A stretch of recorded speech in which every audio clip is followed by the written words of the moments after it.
Exploring Eswatini, formerly Swaziland. Nestled in southern Africa, bordered by Mozambique and South Africa, lies the small, landlocked kingdom of Eswatini, previously known as Swaziland.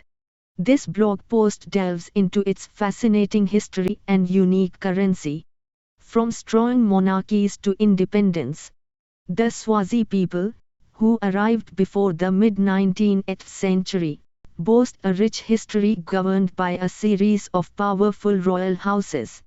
These houses were recognized in an 1881 treaty with the British government, establishing a protectorate status that shielded Eswatini from incorporation into South Africa during the post-colonial era.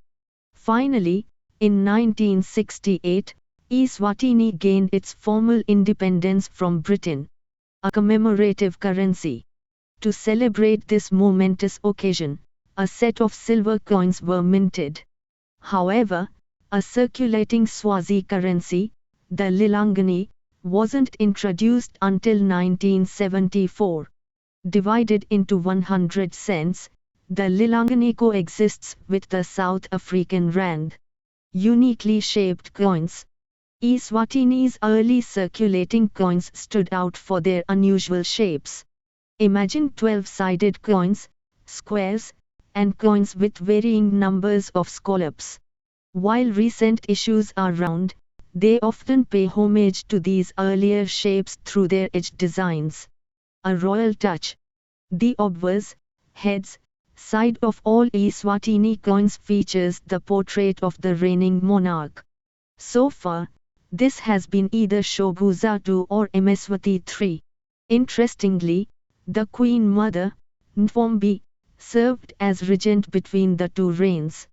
In accordance with Swazi tradition, she holds the title of Indlovukazi, making her the co-head of state.